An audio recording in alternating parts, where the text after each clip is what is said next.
We are fighting a multi-front war, and as you're well aware, on many of those fronts, both of our hands are tied behind our backs because, thanks to a plurality of American voters, the Republicans are in charge of everything.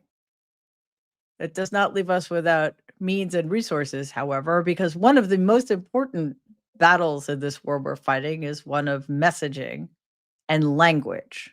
So, that's why I repeat myself so often when it comes to these things. There are ways we can get the message out that are obvious and blunt, but that are also more subtle and potentially more effective. We saw some of this happening at the halftime show at the Super Bowl yesterday. Just a reminder that we don't need the NFL to put the words "end racism" in the in the end zone for those of us with basic human decency that to know that that's something we need to do in this country. And we don't need to say it explicitly all the time to know that so much of what's happening in this country right now is egregious and cruel and inhumane, as well as illegal, unconstitutional, and unthinkable. Let's dive in.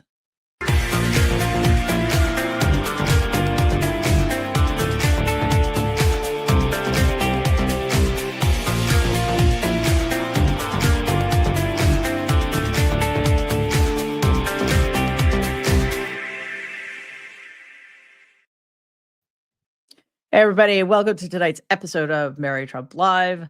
I'm going to start on I don't know exactly if you'd call it a high note, but it's fun. Uh, Donald was in a lot of interviews on Sunday because he needs attention, and he didn't want to be overshadowed by the Super Bowl. So he went on Fox and was interviewed by Brett Baer, and he asked Donald a question. And I think you're going to want to see the question and Donald's kind of answer to it. Watch this clip. Do you view Vice President J.D. Vance as your successor, the Republican nominee in 2028? No, but he's very capable. I mean, I don't think that I think you have a lot of very capable people. So far, I think he's doing a fantastic job. He's doing such a fantastic job. I do not want him anywhere near me or after me, as the case may be. Okay, Vance, your move. Yeah, he's a pathetic sycophant. He's going to take it. Please, sir. May I have another? That's an actual sir story, by the way. JD Vance actually says stuff like that. All right, so to the more important stuff. Not just this weekend, but well, obviously over the weekend, the courts aren't in session. A lot happened over the weekend. Today, there were a lot of updates from the courts where the large majority of the battles happening against the Trump regime and its illegal and unconstitutional actions are taking place. So here's an important update about the USAID catastrophe. A federal judge temporarily halted Donald's order to place thousands of USAID workers on leave, but the ruling did not reinstate office access. I don't think that's helpful. Employees remained locked out, with some unable to access agency emails this afternoon, according to a report in USA Today. USAID staffers were turned away from their Washington, D.C. office after the administration stripped the agency of its lease.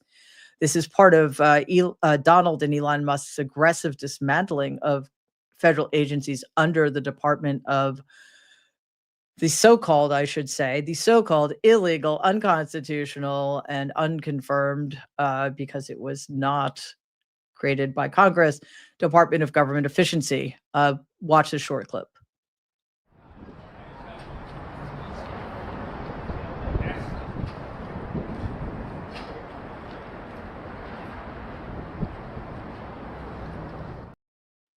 Yeah, so the order to get rid of the agency's employees was put on hold, but the agency, I think it is safe to say at this point, is no longer.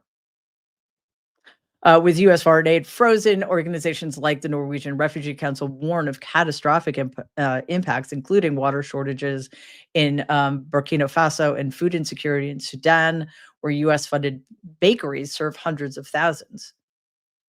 Not sure why Donald or Elon Musk would care about such things. USAID email referred to its headquarters as, quote, the former USAID headquarters, signaling no plans for reinstatement, which is a tragedy beyond my ability to comprehend or explain.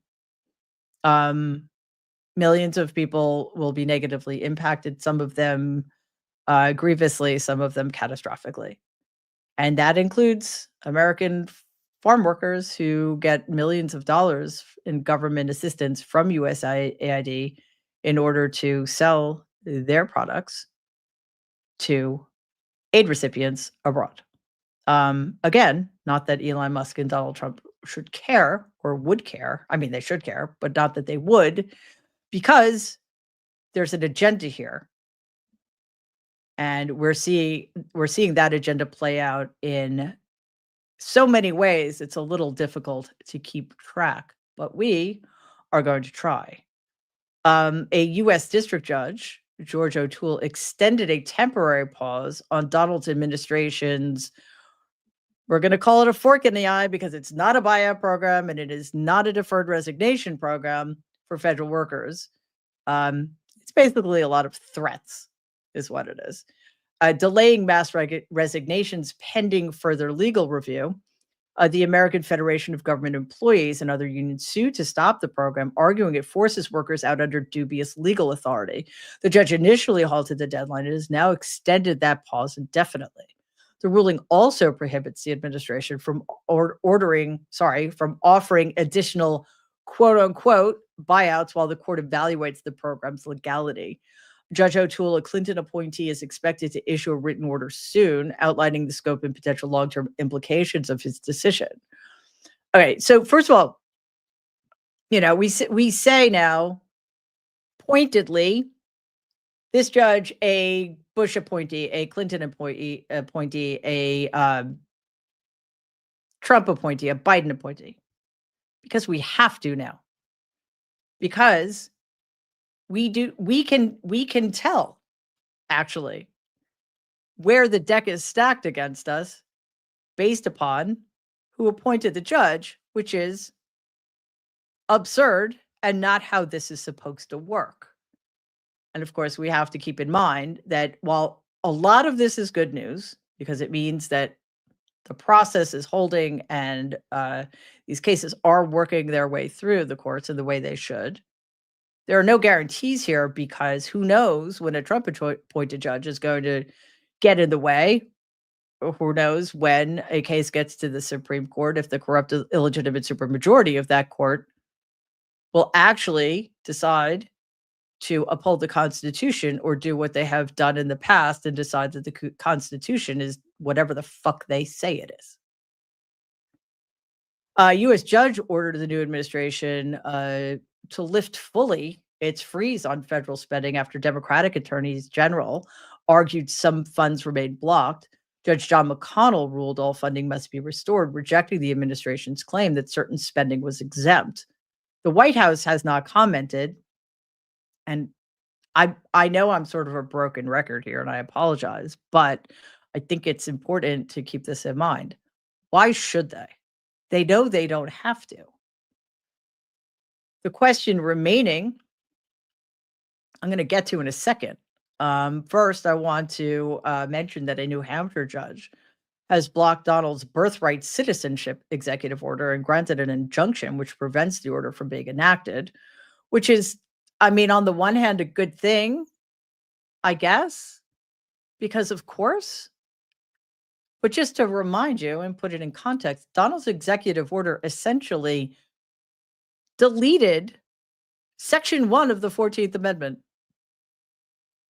So the fact that this is even going to court is insane.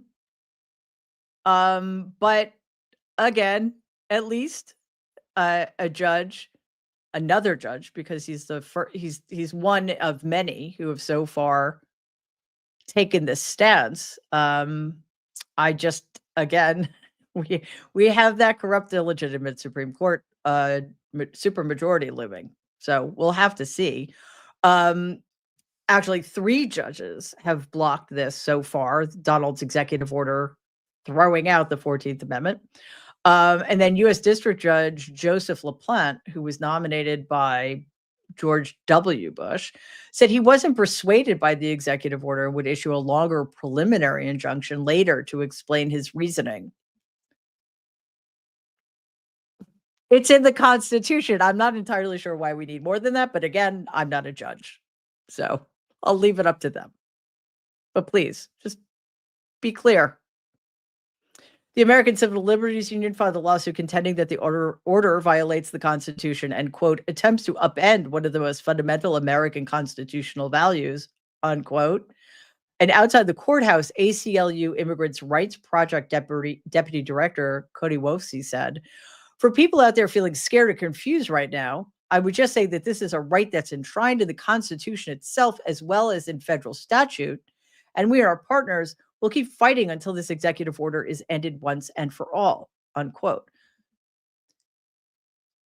Birthright citizenship, that amendment of the Constitution was added after the Civil War to ensure that newly freed enslaved peoples, whom we, white people, white Americans, violently kidnapped from their homeland and then kept in servitude for life, was a guarantee that after the war, they would be free American citizens. That is huge. And for this to be in any doubt at all, I think is a good indication of where we are as a country and as a people.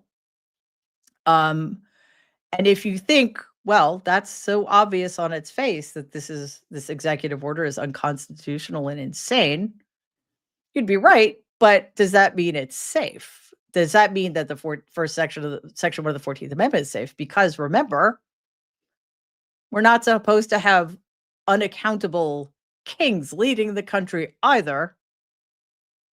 And here we are. U.S. District Judge Kenneth J. Gonzalez issued a temporary restraining order preventing the deportation of 3 Venezuelan men detained in New Mexico to the U.S. military base in Cuba. That would be Guantanamo Bay. Homeland Security Secretary Kristi Noem and White House Press Secretary Caroline Leavitt, oh, what a pair, confirmed that flights carrying detained immigrants to Guantanamo had already begun as part of Donald's expanded immigration crackdown. Watch this clip. President Trump is not messing around, and he's no longer going to allow America to be a dumping ground for illegal criminals from nations all over this world. And so El Salvador has not just agreed to the repatriation of their own citizens, but also illegal criminals from other nations who will then be sent to their prisons. Venezuela as well has agreed to repatriation flights, and Colombia also agreed to cooperate with the repatriation of illegal Colombian nationals that we have found in the interior of our country. And I can also confirm that today, the first flights from the United States to Guantanamo Bay with illegal migrants are underway. And so President Trump, Pete Hegseth, and Kristi Noem are already delivering on this promise to utilize that capacity at Gitmo for illegal criminals who have broken our nation's immigration laws and then have further committed heinous crimes against lawful American citizens here at home. Oh, we are a dumping ground from the asshole from Queens, New York. That's true. Anyway, the ACLU and the Center for Constitutional Rights argue that detaining migrants at Guantanamo creates a legal black hole. I think that's the point, citing past human rights abuses at the facility. The administration aims to increase capacity to hold up to 30,000 criminal. I can't even say this. People cannot be illegal. They are calling them, quote, criminal illegal aliens, unquote, quote, illegal criminals, unquote. That is not a thing. It is derogatory. It is demeaning. And it is very specifically chosen word. Anyway, they want to hold up to 30,000 people at the facility, separating them from the remaining September 11th era detainees. Since January 20th, more than 8,000 undocumented immigrants have been arrested, though hundreds have since been released back into the U.S. due to legal and logistical constraints. And some of those legal constraints were that they were actually American citizens. They just happened to be brown or speaking a second language, which most Americans can't do. Yeah, listen, this is very bad news, but this is actually one of the most obvious things that Donald did promise during his election. So, we're going to be hearing a lot as we go, well, people didn't vote for this or people didn't vote for this. People voted for this. And that is, in my opinion, is all you need to know about them. Now, it seems like Donald's pretty anti-immigrant, anti-refugee kind of guy. Like, I believe during his first administration, he limited the number of Syrian refugees that could come into this country. Like, that's how cruel and awful he is. However, there is one group of immigrants that he has grown to love, as long as they're white. He issued an executive order on Friday prioritizing the resettlement of white South Africans through the U.S. refugee program, alleging they face discrimination by their government. Yes, white South Africans being discriminated against in the land of apartheid. Okay. He cited a law that critics, including Elon Musk, claim enables racially motivated land seizures of land owned by white South Africans. Musk, as you know, was born in South Africa during apartheid. South Africa denies this, but Donald and Elon Musk don't care about that because, it turns out that the law just targets unused land for public benefit. In the order, Donald instructed Secretary of State Marco Rubio and Homeland Security Secretary Kristi Noem to, quote, prioritize humanitarian relief, including admission and resettlement through the United States Refugee Admissions Program for Afrikaners in South Africa who were victims of unjust racial discrimination, unquote.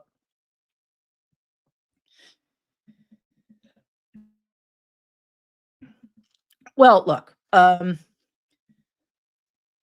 this point, like, this would be one of those things we can't let get to us too much. I mean, it's offensive, but it's also so absurd. And also, from what I understand, it's not exactly, I mean, none of it's true. But this is what we need to learn how to do, right? This is just to drive us crazy because it's so stupid and obscene. And it puts everything else they're doing with people who actually need our help, who actually deserve to be in this country. I'm not saying white Afrikaners don't deserve to be in this country, but people, undocumented workers who've been working here for years and raised their families here. It just makes what this regime is doing to them so much worse by comparison. The white Afrikaans rights group, AfriForum's lobbying, which led to Donald's falsely accusing South Africa of seizing land from white Afrikaners, quote unquote, ethnic minority, has been widely condemned across South Africa. AfriForum is a South African non-governmental organization, a subgroup of the country's white population, and has been described as a, quote, white nationalist, alt-right, and Afrikaner nationalist group, unquote. President Cyril Ramaphosa's party, the African National Congress, blamed AfriForum for its racist distortions that, quote, misled the global community and protect apartheid-era land ownership patterns, unquote. The president signed a bill in December similar to eminent domain laws in the United States that allows the government to expropriate land in some cases.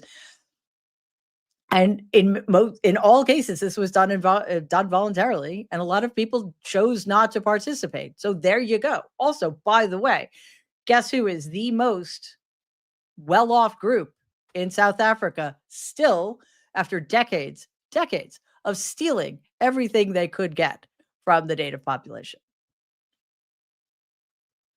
Speaking of Afrikaners, Musk and a consortium of investors have submitted an offer to acquire control of OpenAI's nonprofit board, aiming to reshape its governance and direction.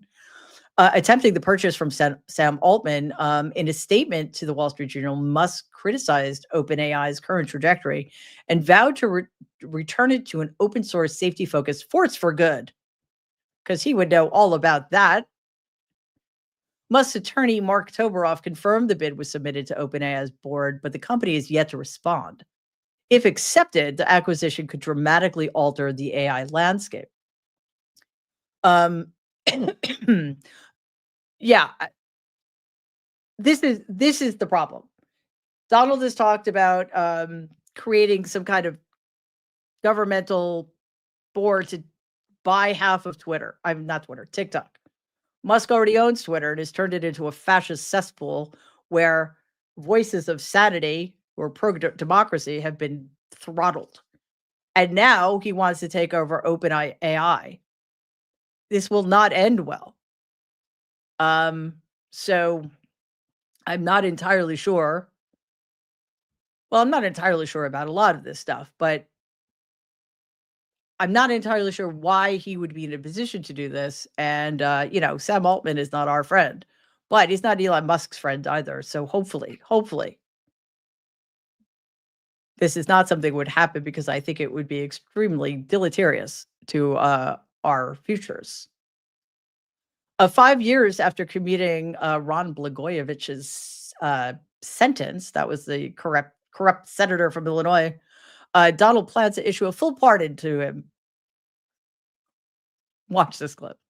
It's an interesting move here. Him and Blagojevich have had a relationship that dates back to 2010. After he was governor of Illinois, he actually went on the president's former show, The Apprentice. So they've had this longstanding relationship. He, of course, was a Democratic governor of Illinois, and his crimes date back to when former President Obama became president. He tried to sell that Senate seat in order to replace Obama when he headed here to the White House back in 2008. So a lot of interesting dynamics going on there. And we've also heard that Trump is considering making him the ambassador to Serbia because of his dad was born there and he has family history with the country. So a lot of dynamics here to watch if that pardon comes through. There really aren't that many dynamics to watch. First of all, I misspoke. Blagojevich was governor, as mentioned in that clip, trying to sell the Senate seat that eventually went to Barack Obama. The only theme here is that the criminals are going to do everything to protect their own and put them in positions of authority and power. Of course, this is nothing new. Donald is attacking trans rights. In fact, a lot of people are attacking trans rights with his go-ahead. But people are fighting back. Watch this. New tonight, 7 transgender and non-binary people are suing the Trump administration in Boston federal court over a rule preventing people from changing their gender identity on their passport. The lawsuit was filed last Friday by lawyers with the ACLU. It targets an executive order requiring the State Department to recognize only 2 sexes, male and female. A previous rule allowed people to list X for sex on passports. Attorneys say revoking that rule is discriminatory. They added, quote, forcing them to carry documents that directly contradict what they know about themselves to be true is a blatant effort to violate their privacy and deny them their freedom to be themselves. Yeah. The Biden administration's 2021 policy allowed self-identification and X gender marker as noted, but Donald has reversed this order and defined sex strictly by biology at conception. Well, that's tricky because that's not a thing. He's also ignoring a gender identity. Over 1,500 transgender people sought ACLU help over document concerns that the State Department allegedly misused passports, outing and therefore endangering applicants. In a statement provided by the ACLU, Massachusetts resident and plaintiff Reed Solomon Lane said the following, quote, I thought that 18 years after transitioning, I would be able to live my life in safety and ease. Now, as a married father of 3, the ensuing passport policy has threatened that life of safety. and ease. If my passport were to reflect a sex designation that is inconsistent with who I am, I would be forcibly outed every time I use my passport for travel or identification, causing potential risk to my safety and my family's safety, unquote. Look at this clip. Secretary of Defense Pete Hegseth ordered the military to stop accepting transgender applicants in a memo. Hegseth's directive follows multiple executive orders reversing Joe Biden's move to allow transgender people to serve. And made it the official policy of the United States government that there are only two genders, male and female. Gee, that was a tough one. Hegseth also halted gender-affirming medical procedures for transgender service members. The one-page memo states troops experiencing gender dysphoria, quote, will be treated with dignity and respect while new policies are being drafted. Sarah Warbello, vice president of Legal Human Rights Campaign Foundation, says, quote, this discriminatory ban is a threat to our national security, wastes years of training and financial investments, and is unconstitutional. I don't know, help me out here. Is telling somebody that they don't have a right to exist, treating them with dignity and respect? A memo from Defense Secretary Pete Hegseth orders the immediate ban on transgender individuals with gender dysphoria from enlisting and halts medical treatments for currently serving transgender troops, which is both cruel and dangerous, medically speaking. The move rescinds one of Biden's first 2021 executive actions, which had overturned Donald's 2017 transgender military ban. The administration claims the reversal is part of its effort to eliminate "quote unquote" woke policies in the military. A Pentagon Commission study previously found that allowing transgender troops to serve had minimal costs and no impact on military readiness, contradicting Donald's administration's claims. The American Medical Association and other organizations argue that gender dysphoria should not disqualify individuals from service, warning that the policy change is discriminatory and harmful to transgender troops. All right, we know that probably less than 1% of Americans are transgender. Imagine what tiny percentage of people, transgender people, willing to serve in the United States military is. I don't know what the number is, but I'm guessing it's not a large one. We have studies showing that having transgender troops in the military is not disruptive, is not harmful, that transgender troops serve with as much dignity, honor, and courage as any other troops. Probably more, honestly, especially given the climate over the last decade or so. So again, this is something that is designed to drive us crazy. Just the fact that this falls under the umbrella of woke policies, that actual adult human beings use that word in the way they do, is embarrassing. And the fact that they are letting their twisted meaning of it drive policy is something much, much worse. So let's look out for our transgender friends, shall we? Donald was at it again today, announcing the dismissal of the boards of visitors for all U.S. military service academies, claiming they had been infiltrated by, here we go again, woke ideology. This includes the boards of the Army, Air Force, Navy, and Coast Guard. What happened to Star Force, or whatever it was called? The purge, and that is the word. It is all of this. All of these are purges. There are no resignations. There are no retirements. There are no layoffs. There are no firings. These are purges, has extended to service academies, and now the Defense Department is restricting books in its schools. In response to Donald's orders, service academies are disbanding diversity clubs. We talked about that last week. West Point cut a dozen clubs last week, including the Asian Pacific Forum and the Black Engineers Club. Boy, don't those sound scary. Early today, Donald posted this on his failing social media site. Quote, our service academies have been infiltrated by woke leftist ideologues over the last 4 years. I have ordered the immediate dismissal of the Board of Visitors for the Army, Air Force, Navy, and Coast Guard, unquote. He didn't write that post because, yeah, it's grammatically correct and there are no weird Germanic capitalizations of nouns. But you get the picture. He's essentially trying to replace everything with himself. Also, just a quick correction. I said that they were saying that gender was decided at conception. And honestly, I mean, that's clearly wrong. But since Donald said, I thought it was possible. Turns out he said birth. It's still evil. Let's take a second. All right, he said conception. Sorry. First, I want to take 1 second. He's stupid. He's a stupid idiot. And he is like a toddler with the news. I'm trying my best here, guys. So he did say conception. And then I thought, wait a second, that's insane. He cannot have said conception. He must have said birth. And it turns out he did say conception. Gender is not a thing until long into, or I should say biological sex, sorry, is not a thing. Yes. So, sex doesn't differentiate for the female until, like, I don't know, well into the first trimester of the pregnancy. I am not a doctor. I do not know precisely. Can only know so much. But seriously, in all seriousness, we do need to just dwell for a second on just how offensive this is. It's wrong. Of course it's wrong.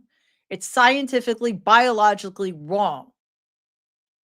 It's morally bankrupt. It's grotesquely stupid. That with one stroke of your pen, with people laughing and applauding for you, you can literally wipe out the rights of millions of people to define who they are, to exist how they want to exist in this country, in this alleged democracy. What the fuck is happening to us?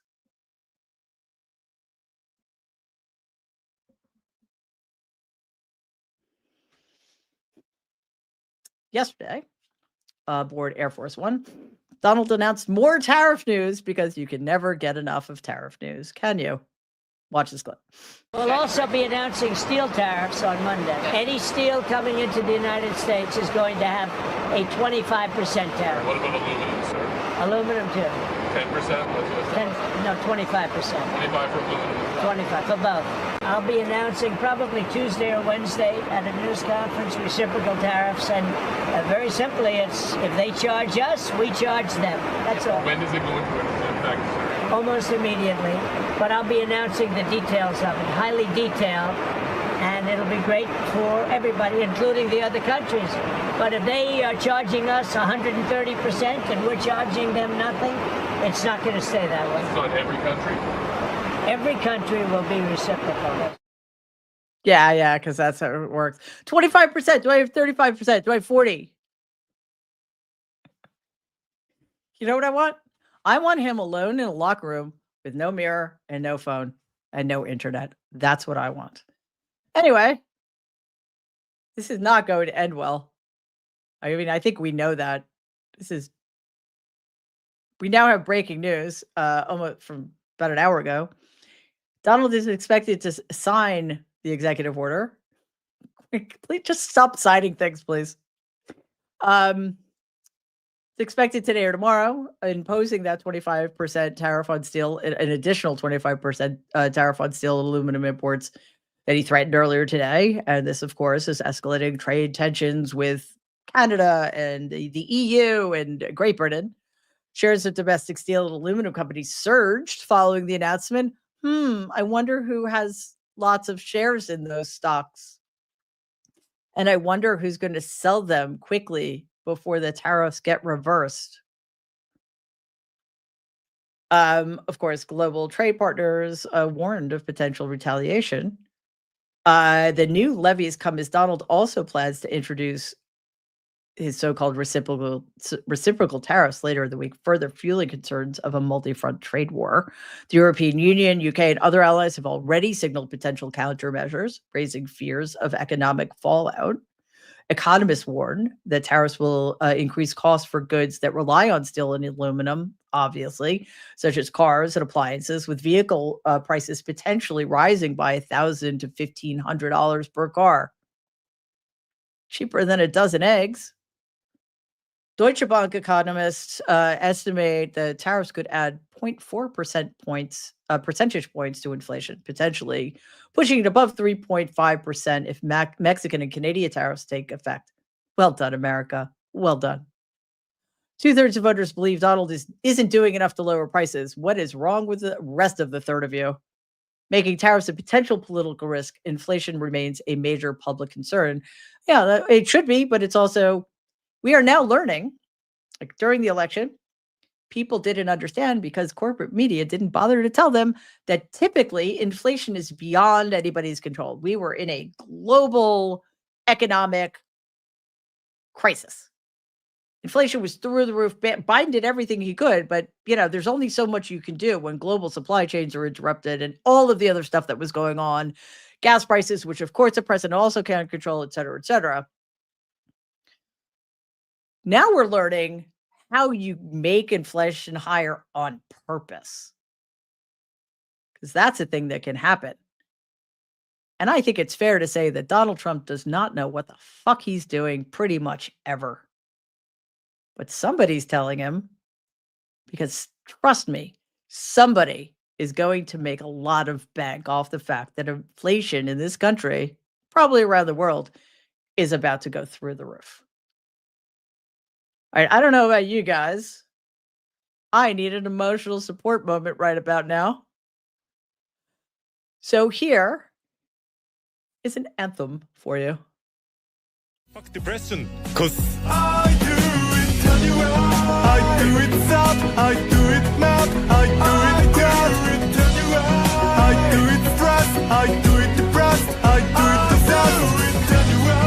Even when I'm afraid, I'll be brave. I do it anyway, 'cause that's what it takes to win this game. All right. Well, look, I apologize to anybody, I'm not mentioning any names, who does not feel emotionally supported by that. But here's the message. We completely suck. But we're going to do this thing anyway. Actually, we don't suck. This country sucks right now. And even if we do suck sometimes, we're on the right side of this. We're on the right side of everything. So remember that, because it's getting dark out there. All right, guys. Let's hop on over to your comments. Most of which I'm not going to read because I'm still a little under the weather. But I do want to thank our super stickers and people who donate. And before I get there, obviously, anybody watching on YouTube, streaming on Twitter, listening to the podcast, thank you so much. All right. So Liz, super sticker. Thank you so much, Liz. And thank you so much, Cheryl, another super sticker. Violet Strummer, very generous of you. You found $12 in the gutter today. You're paying forward. You're doing more than that. Thank you, Violet Strummer. Nancy, I'm going to mispronounce your name, and I'm very sorry, because that was very generous of you, super sticker. I'm just going to say Nancy. Thank you, Nancy. Seriously, very kind of you. Thank you, KM. Awesome.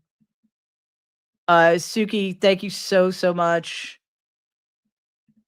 Laura, and wow, you guys are outdoing yourselves tonight. Thank you, Laura. Thank you so much, Andrew. Thank you, Lorianne. Another super sticker. Thank you, Andrew, very, very much. Thank you, Blanche Fury. Very kind of you. Thank you, Caroline, as always. And thank you, Sonia. Seriously, you guys are so generous. Cannot thank you enough. To our incredible moderators for keeping this joint a place I want to spend time. Thank you for all the work you do. And of course, to my extraordinary team, I could not do it without you. So thank you. All right, everybody. We have the nerds tomorrow at 12 noon Eastern. I will be back here tomorrow night, 6 p.m. every weeknight, Monday through Friday, Mary Trump Live, 6 p.m. Eastern. In the meantime, and of course, we have other videos dropping every day. Please check those videos out. We go into a lot of detail about like the most important things you need to know about. So anyway, I'm going to end there. Thanks so much. See you tomorrow. In the meantime, please, everybody, stay safe and be kind. Bye.